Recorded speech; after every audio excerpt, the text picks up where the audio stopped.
O título da mensagem de hoje é A Revelação de Deus.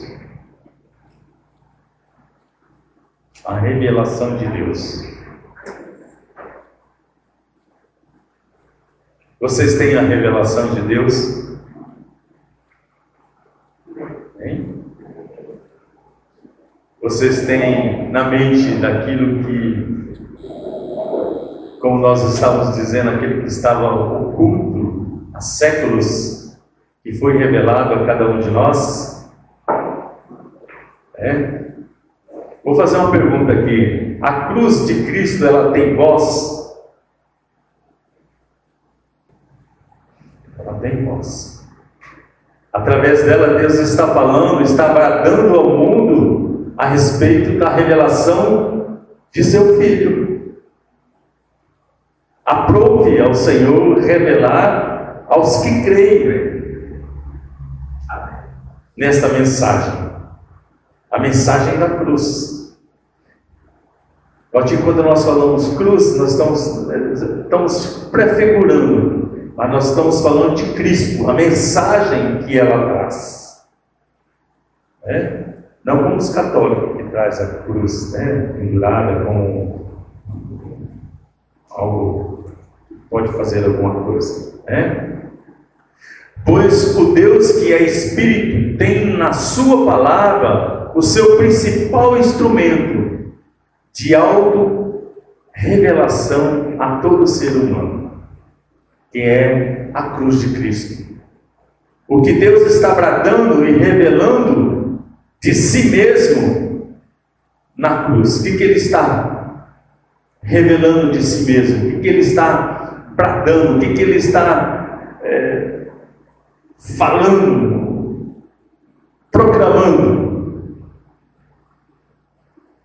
Tantas coisas, Dentre tantas as coisas, eu coloquei aqui, eu achei interessante, são quatro situações que Ele brada para nós, que Ele revela para nós como igreja.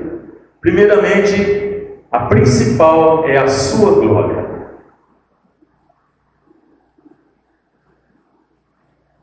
O que Ele brada e revela para nós, além da sua glória, primeiramente, é a sua justiça. Depois de revelar a sua justiça, em Cristo Jesus, Ele refletiu primeiramente a glória em Cristo Jesus. Toda a glória é dele. A justiça, Deus derramou a justiça dele em Cristo. Ele morreu pelos nossos pecados. Houve justiça da parte dele. E ele declarou, bradou seu amor. Pai, está consumado, está feito. E por terceiro, o seu poder, que é a sua mensagem, a sua palavra. Esse brado estava oculto há séculos e agora foi revelado na mensagem e na obra da cruz em Cristo Jesus. Vamos ler o texto Colossenses 1, de 25 a 27. Eu vou ser rapidinho aqui, tá? Colossenses 1, 25 a 27.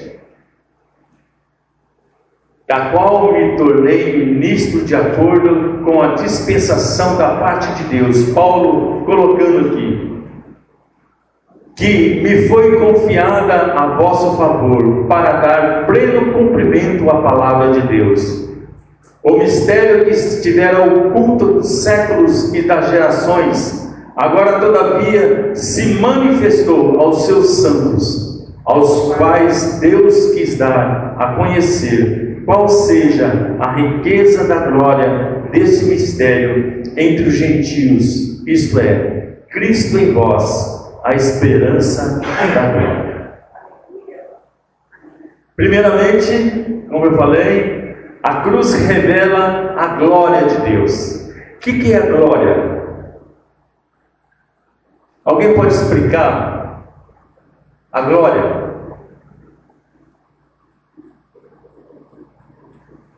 Lá no Monte da Transfiguração, quando Jesus subiu com Pedro, Tiago e João, os três viram a glória de Deus em Cristo Jesus. Diz que ele teve uma transfiguração de um homem normal ali, de um ser normal, resplandeceu a glória de Deus. E eles viram. E automaticamente eles se prostraram diante da glória de Deus, diante de Cristo.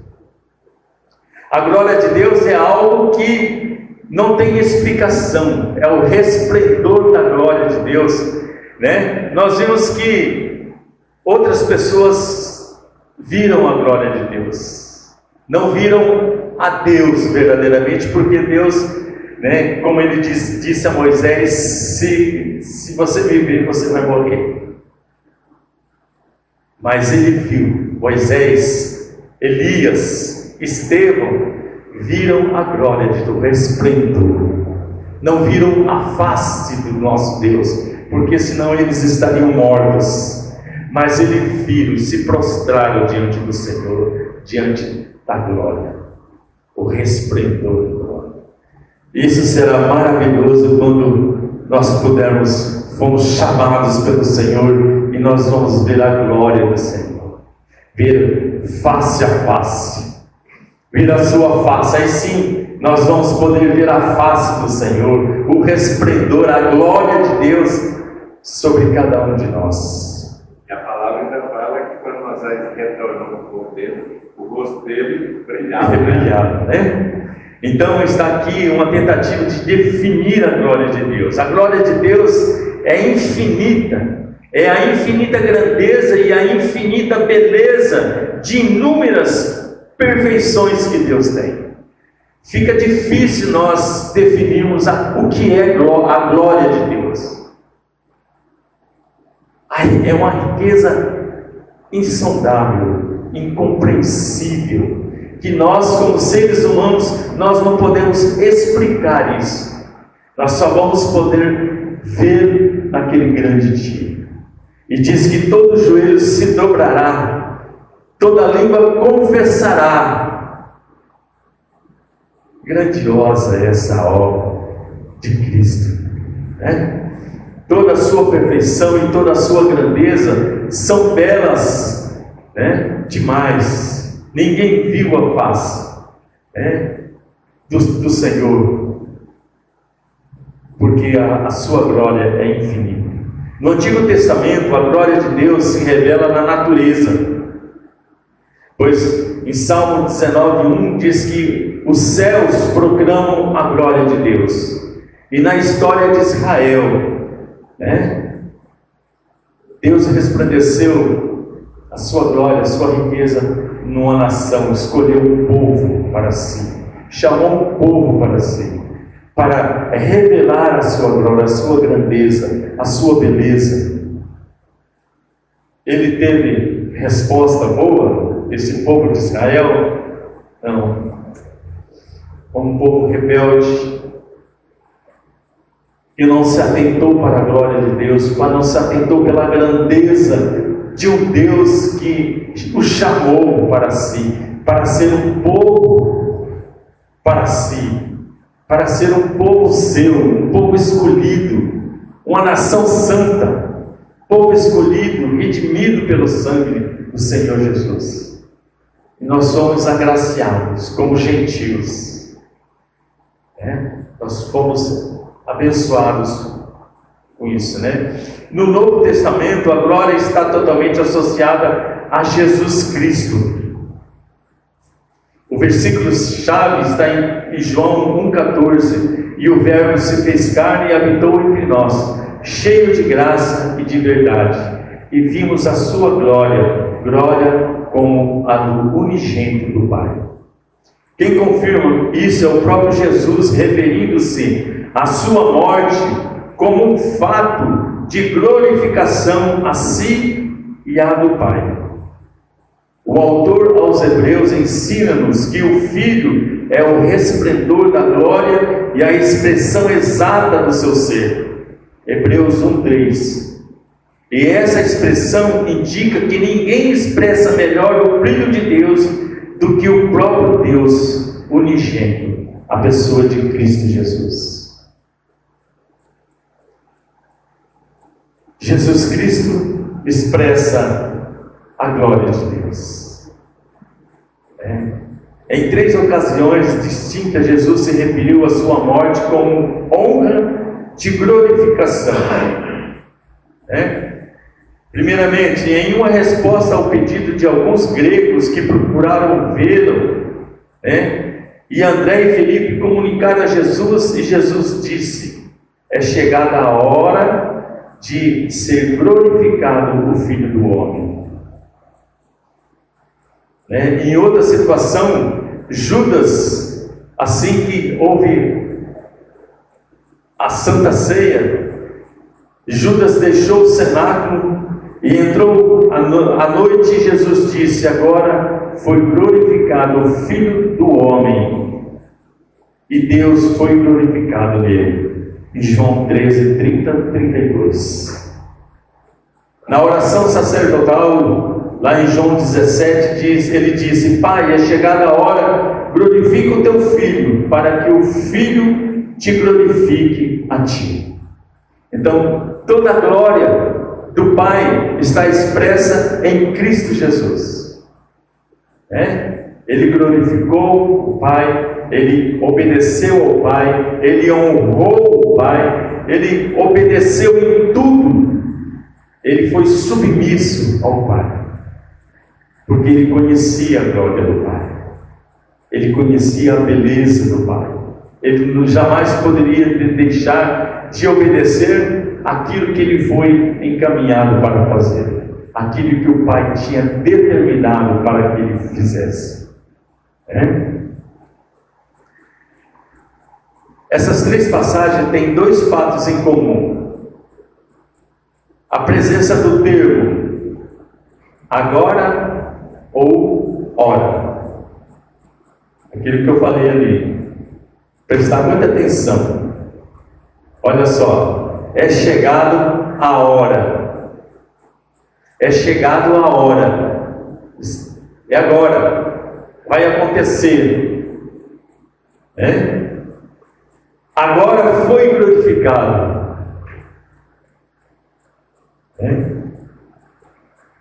O Filho do Homem, e Deus foi glorificado nele. Expressando essas palavras, a profundidade disso, agora e a hora, de acordo com o contexto, refere-se claramente à crucificação. É chegada a hora, chegou a hora é essa, de ser glorificado. Jesus está expressando isso. E às vezes no contexto, nós estávamos falando ali, que às vezes nós lemos a palavra de Deus, nós passamos despercebido a grandeza e a profundidade de algumas palavrinhas, Então, agora e a hora chegou, vai ser feito, é agora, está determinado, E a glorificação será do Pai e do Filho junto, porque Jesus expressa que eu e o Pai somos um, em João 10:30. Então, foram glorificados tanto o Pai como o Filho na cruz do Calvário. Mas o que a cruz irradia ou ela expressa?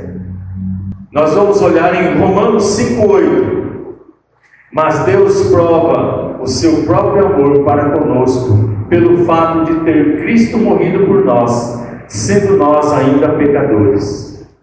Nós podemos concluir que Deus em Cristo nos deu uma demonstração clara da sua justiça e do seu amor. Primeiramente, a glória de Deus, o resplendor da glória de Deus na cruz, através de Cristo, foi expressa. foi transmitida a grandeza, a beleza, o seu amor, né? Tudo aquilo que Deus tinha preparado para nós. E agora, Deus revela na cruz a sua justiça. Ele revela para nós a sua justiça. Em Romanos 3, 21 a 26 diz assim: mas agora, sem lei, se manifestou a justiça de Deus, testemunhada pela lei e pelos profetas. Justiça de Deus mediante a fé em Jesus Cristo, para todos e sobre todos os que creem, porque não há distinção, pois todos pecaram e carecem da glória de Deus, sendo justificados gratuitamente por sua graça, mediante a redenção que há em Cristo Jesus, a quem Deus propôs no seu sangue, como propiciação mediante a fé, para manifestar a sua justiça, por ter Deus, na sua tolerância, deixado impunes os pecados anteriormente cometidos, tendo em vista a manifestação da sua justiça no tempo presente, para ele mesmo ser o justo e o justificador diante daquele que tem fé em Jesus. Então, em Cristo Jesus, na cruz do Calvário, ele se tornou a nossa justiça. Nós éramos para ter morrido naquela cruz, mas Jesus nos substituiu, fez justiça. Ele se colocou em nosso lugar. Por isso, sobre nós já não há mais nenhuma condenação para todo aquele que crê em Cristo. Não há condenação mais. Ele nos substituiu, ele fez justiça por nós, mesmo nós sermos ainda pecadores, pelo seu amor. Isso tem como explicar esse amor? Não tem como explicar esse amor de Cristo sobre nós, de Deus para conosco, nos dando esse privilégio de nos justificar. Cristo nos justificou diante do Pai. Deus Pai é o grande juiz. Ele é o grande juiz. E Cristo nos justificou diante dele. E a palavra do Senhor fala que ele está ao lado do Pai, intercedendo por cada um de nós. Ele é o nosso advogado lá em cima. Ele intercede por nós. Ele cuida de nós. O seu grande amor foi derramado sobre os nossos corações. Por isso que nós temos que ser bem claro e ser bem objetivo a nossa vida cristã.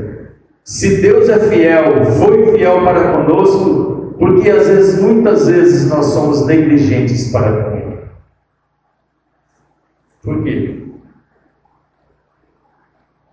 Não temos um coração fiel ao Senhor às vezes. Muitas vezes deixamos de orar, às vezes deixamos de ler a Bíblia, deixamos de ter comunhão, deixamos de agradecer e achamos que todas as coisas que nós fazemos ou conquistamos são méritos nossos. Porque eu fui, porque eu fiz. Muitas vezes o mundo sempre questiona: onde está a justiça de Deus? Você já ouviu isso? Nossa, tantos pobres morrem, tantas pessoas, cadê a justiça de Deus? Tantas pessoas que deviam morrer e não morrem, mas o coitadinho morre. Onde está a justiça de Deus? Nós não vimos isso nesse mundo? Essa famosa pergunta tem atravessado séculos e séculos. Por que os ímpios prosperam e os inocentes sofrem? O mundo questiona isso. Homens e mulheres têm procurado encontrar sinais da presença da justiça de Deus em situações de desgraça e de calamidade. A Bíblia responde a essa questão de dois modos complementares. Primeiro, temos que olhar para o juízo final, onde todas as coisas serão julgadas à luz da justiça de Deus. Primeiramente, como cristãos, diante da Bíblia, nós temos que olhar para aquilo que vai acontecer lá no final. Serão julgadas todas as coisas. Não cabe a nós julgar aqui. É o Senhor que vai ser o Senhor que é o juiz. Lá no grande dia serão julgadas, né, todas as coisas, e será feita a justiça de Deus, não a nossa, mas a dele. Isso significa que pecados acumulados serão finalmente tratados lá naquele grande dia. Nós temos que prestar atenção nisso. Os desequilíbrios da justiça só serão totalmente corrigidos no juízo final. Antes disso, nós temos que deixar que Deus seja Deus. E não devemos procurar encontrar a justiça em um mundo que jaz no maligno. Como nós podemos encontrar justiça nesse mundo que jaz no maligno? Então vamos ver. Nós estamos vendo aí no dia a dia, nos noticiários, na internet, nas mídias, né? E às vezes, por isso que eu deixei de assistir televisão. Por quê? Porque nisso você começa a julgar, você começa a querer ser juiz. Mas esse cara devia morrer, ou por que não? Você começa a julgar as pessoas. Nós queremos ser Deus.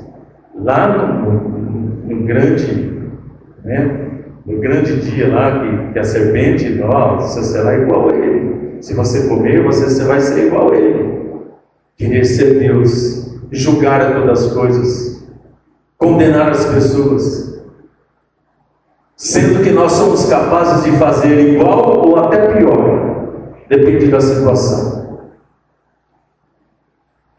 Querer ser maior do que as pessoas, né? Então nós devemos ter cuidado com isso, né? E segundo nós, na cruz Cristo olhou para eles e disse: Pai, perdoa-os, porque eles não sabem o que fazem. O grande exemplo é Cristo. Sofreu tudo e lá ainda fala: Pai, perdoa eles, porque eles não sabem o que fazem. Mas não julgou eles. Segundo, olhando para o juízo decisivo realizado na cruz de Cristo, o apóstolo Paulo disse: Deus estabeleceu um dia em que há de julgar o mundo com justiça por meio de um varão que destinou e acreditou diante de todos, ressuscitando-o dentre os mortos, em Atos 17:31. Então, o Pai estabeleceu em Cristo um dia para julgar o mundo com a sua justiça. De que maneira a cruz revela a justiça de Deus? O apóstolo Paulo fala em dois textos, Romanos 3, 21 a 23. Mas agora sem lei se manifestou a justiça de Deus, testemunhada pela lei e pelos profetas. Justiça de Deus mediante a fé em Jesus Cristo, para todos os que creem, porque não há distinção, pois todos pecaram e carecem da glória de Deus. A ideia central aqui é a justiça, que é de Deus. Aqui ele está contendendo com a lei. A lei mata, a lei condena, mas Jesus venceu, ele cumpriu a lei na cruz do Calvário.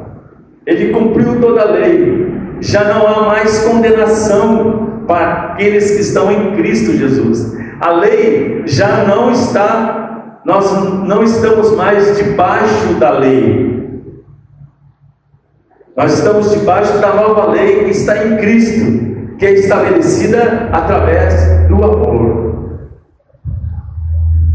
através do perdão, através da justiça, através da glória, através do poder da sua palavra. Nós estamos debaixo dessa nova lei que está em Cristo Jesus e esse crucificado. Ou seja, com a justiça dele, e nós não temos a nossa própria por falta de mérito, pela nossa natureza pecaminosa, precisamos nos lançar ao caminho de Deus, que Deus escolheu para revelar a sua justiça, a cruz do Calvário. A justiça de Deus é a posição justa que Ele concede para aqueles que creem em Cristo Jesus. Então a justiça de Deus é o modo justo de Deus justificar o injusto na cruz do Calvário. É o modo justo de Deus justificar o injusto na cruz. 1 Coríntios 1,30 diz: mas vós sois dele em Cristo Jesus, o qual se tornou da parte de Deus sabedoria e justiça e santificação e redenção. O apóstolo Paulo afirma que Jesus Cristo se tornou da parte de Deus justiça. Como nós já falamos, em Romanos 3,25, como nós lemos, a quem Deus propôs no seu sangue manifestar a justiça. Esse texto mostra claramente que a justiça é manifestada na cruz de Cristo. Portanto, os olhos da humanidade devem se voltar para o Calvário, quando estiverem perguntando pela justiça de Deus. Por qual motivo, Deus precisou demonstrar a sua justiça na cruz de Cristo? Por qual foi o motivo? Não poderia haver outro caminho para ele fazer isso? Não, de maneira nenhuma. Nós temos a resposta em Romanos 3, 25 a 26. A quem Deus propôs o seu sangue como propiciação, mediante a fé, para manifestar a justiça por ter Deus, na sua tolerância, deixado impunes os pecados anteriormente cometidos, tendo à vista a manifestação da justiça no tempo presente, para Ele mesmo ser o justo e o justificador daquele que tem fé em Jesus. O apóstolo Paulo afirma 2 vezes a necessidade da cruz, embora cada vez ele acrescente uma explicação diferente. Na primeira vez ele olha para o passado e diz que Deus demonstrou a sua justiça na cruz por ter Deus, na sua tolerância, deixado impune os pecados anteriormente cometidos, no versículo 25. Então ele olha para o passado e olha agora para o presente, Ele olha para o presente e para o futuro, e diz que Deus demonstrou e continua a demonstrar a sua justiça no tempo presente, para Ele mesmo ser justo e justificador daqueles que têm, que têm em Jesus. Versículo 26. Então a justiça de Deus, ela é para a eternidade. Nós vamos revelar agora a cruz. No terceiro ponto, revela o amor de Deus. Primeiro foi a glória, a justiça, agora revela o amor. O espaço dedicado à justiça de Deus na cruz precisava ser bem maior, do que nós vimos. Todavia, as indagações humanas persistem. Ou seja, como conciliar o amor de Deus com tragédias pessoais, inundações e terremotos, acidentes que tiram com o tempo centenas de vidas, a fome, a pobreza em várias partes do mundo, a tirania, a tortura, doença, morte e finalmente os ataques terroristas que abalam e que abalaram o mundo. As pessoas continuam a contender, o mundo continua a contender.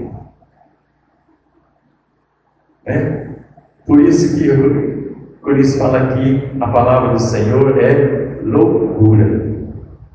Para eles é loucura isso. Como pode? O amor de Deus, como pode o amor de Deus ser amoroso, sendo que deixa acontecer essas coisas? Onde está o amor de Deus nesse momento?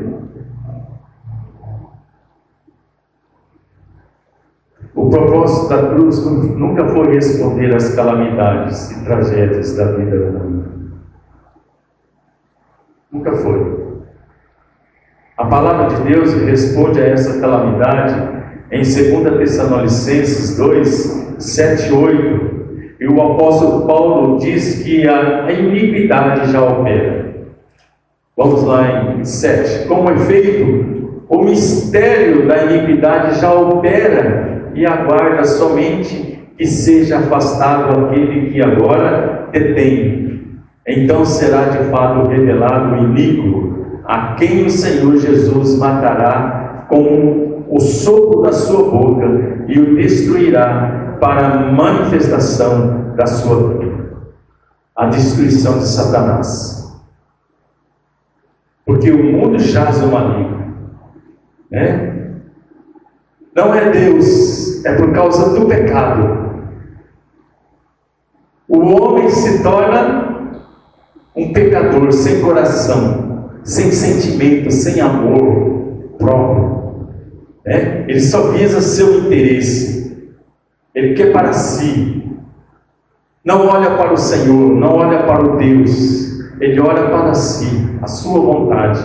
Ele quer que se cumpra tudo na sua vida. Então ele vai fazer o que for preciso para ele ser feliz, para ele se autorrealizar. É isso? Por isso, as tragédias, as contendas, as mortes, tantas outras coisas que o mundo faz aí, O termo, o tempo do verbo que aqui está, é o presente do indicativo, já opera. Com efeito, o mistério da iniquidade já opera. Então, Deus já está operando neste mundo, já está fazendo a sua obra.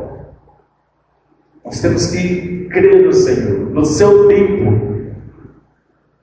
No tempo determinado por Ele será realizado tudo. O que significa duas coisas, A ação é concreta e atual. Sendo assim, muitos acontecimentos trágicos fazem parte das coisas que pertencem ao Senhor e serão tratados por Ele. Nós vemos no Antigo Testamento, Deus usando situações ou criando situações para tratar o seu povo. Não vemos? Ele concebendo ou avaliando aquilo para tratar com o povo, para tratar com o seu povo. E ele permitia situações que nós olhamos assim, meu Senhor, como Deus moveu com isso, como Ele, são questionamentos humanos, mas nós não entendemos o coração dele, o propósito dele, para tratar com o seu povo. Então, nós devemos entender que nós estamos sendo tratados diariamente na nossa vida. Se estamos procurando uma definição de amor, não devemos ir ao dicionário, mas sim ao Calvário. Se nós devemos procurar o amor de Deus neste mundo, nós devemos olhar para o Calvário. Lá está o amor de Deus. Não estão nas pessoas, não estão nas situações, não estão no nosso presidente, no nosso prefeito, não. Está em Cristo Jesus, no nosso Deus. Encerramos esse tópico com uma frase de John Stott: o valor de um dom de amor é medido tanto pelo que custa a quem dá, como pelo grau de merecimento de quem recebe. Vou ler novamente. O valor de um dom de amor é medido tanto pelo que custa a quem dá, como pelo grau de merecimento a quem recebe. O que ele está falando aqui? O amor ele é medido quanto custa para quem dá. O que custou para Cristo? O que custou para o Pai? Ele deu o seu amor. Ele demonstrou o seu amor na cruz. Teve um preço muito alto isso. Custou muito caro para Ele. E o nosso grau de merecimento? Qual que é? Nenhum. Zero. Quando você vai presentear alguém, mesmo que ele não mereça, você der uma coisa cara, vai custar para você, para a pessoa que recebeu, mesmo que ele não merecendo, ele recebe. Foi isso que aconteceu na cruz conosco. O preço que foi pago foi muito alto. E nós não somos merecedores, não éramos merecedores disso. Porque esse é o tema principal dessa passagem. Na verdade, o apóstolo está contrastando a sabedoria do mundo com a sabedoria e o poder de Deus. Não, aqui nós estamos falando aqui já. Eu li no texto aqui mais para baixo. Então, aí está, né? Ainda resta alguma dúvida sobre o amor de Deus para conosco?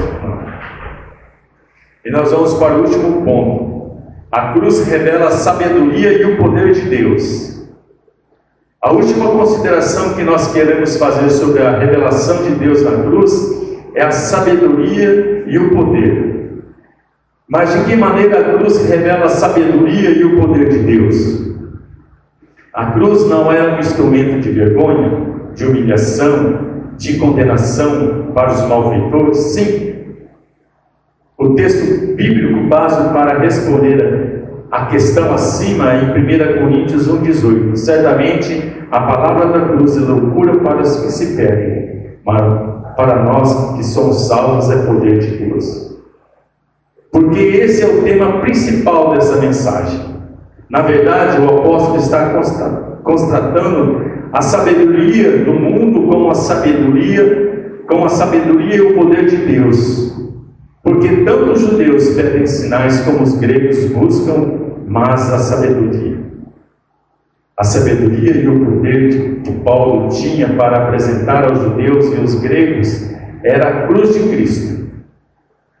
O que para os judeus é escândalo e para os gentios é loucura, nem por isso o apóstolo alterou a sua mensagem. Eles podiam considerar loucura, doidura, o que está falando, isso é loucura, não estou entendendo, né? Mas Paulo não queria saber, ele queria, né, expressar a verdade daquilo que foi proclamado. A mensagem da cruz é o centro da pregação do apóstolo, né? Porque ele fala, porque não me enviou Cristo para batizar, mas para pregar o Evangelho, não com sabedoria de palavras, para que se não anule a cruz de Cristo. A minha palavra e a minha pregação não consistiram em linguagem persuasivas de sabedoria, mas em demonstração do Espírito e de poder, para que a vossa fé não se apoiasse em sabedoria humana, e sim no poder de Deus. Então a mensagem da cruz que é revelada a nós é para que nós não nos apoiemos na sabedoria deste mundo, mas na sabedoria que vem de Deus, que é a palavra do Senhor, que é o Evangelho de Cristo.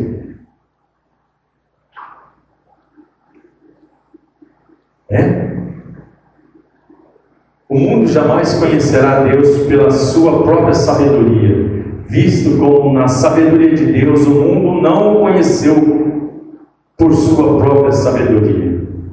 O profeta Isaías, citado por apóstolo Paulo, Pois está escrito: destruirei a sabedoria dos sábios e aniquilarei a inteligência dos instruídos. Então, a mensagem de Deus, a mensagem da cruz, a mensagem da salvação, a mensagem do amor de Deus para conosco, da justiça de Deus, ela aniquila a sabedoria humana. Ela é instituída para cada um de nós, para que nós prossigamos em conhecer o Senhor a cada dia. No nosso coração deve estar um sentimento, uma vontade de conhecer a cada dia mais o Senhor, para que Cristo se revele a nós a cada dia, Quem quiser conhecer a Deus deve optar em andar pelo caminho que Ele mesmo escolheu. O próprio Jesus fala: ninguém vem ao Pai senão por mim. Jesus é o caminho, Ele é a verdade, Ele é a vida. Jesus Cristo é o nosso caminho. Devemos trilhar. A terceira razão da crucificação de Cristo revela a sabedoria e o poder de Deus. Já conhecemos todos os benefícios que advêm da cruz aos pecadores. A obra única, completa e perfeita do Filho de Deus demonstra a eficácia e a eficiência da crucificação. Depois, se vocês quiserem ler Hebreus 9, 23 a 28. Se houvesse alguma falha nessa obra, aí sim poderia-se dizer que faltou sabedoria ou poder de Deus. Mas como isso não aconteceu, ou seja, foi tragada a morte pela vitória, então não houve falha na sabedoria de Deus, houve poder de Deus. Outra frase de John Stott afirma que os valores divinos e os valores humanos discordam completamente um do outro. É a cruz que, como meio de salvação e na qualidade, é a maior manifestação da sabedoria e do poder de Deus. Então a cruz é a sabedoria de Deus revelada a cada um de nós. É a salvação, é o meio da salvação, é a nossa realidade. Nós temos que viver essa realidade, temos que viver essa sabedoria e nos apegar a esse poder que vem de Deus, que está em Cristo, o poder do Espírito para nos convencer, para nos trazer, para nos conduzir nesse caminho reto ao Senhor. Nós vamos concluir. Quando nós olhamos para a cruz, devemos ver a glória de Deus, a sua justiça, o seu amor, a sua sabedoria e o seu poder. Aqui são só 4, 4 assuntos, mas se nós formos olhar verdadeiramente, Deus vai revelar muito mais coisas. Então, quando nós olhamos para a cruz de Cristo, nós devemos ver primeiramente a glória de Deus, a sua justiça, o seu amor, a sabedoria dele e o seu grande poder. Não é fácil determinar qual desses aspectos é mais brilhantemente revelado, se a sua glória, se a sua justiça, se o julgar o pecado, se o amor de Deus ao levar o castigo em nosso lugar, se a sabedoria de Deus em combinar com perfeição todas as coisas, ou se o poder de Deus em salvar aqueles que creem pela loucura da pregação. Mas nós temos que crer que, pois a cruz é de igual forma um ato e, portanto, uma demonstração da glorificação da justiça, do amor e da sabedoria de Deus. A cruz nos assegura que esse Deus a quem adoramos é a realidade dentro, por trás e além do universo. pois dele, por ele e para ele são todas as coisas. A ele seja a glória para sempre. Amém. Amém? Amém.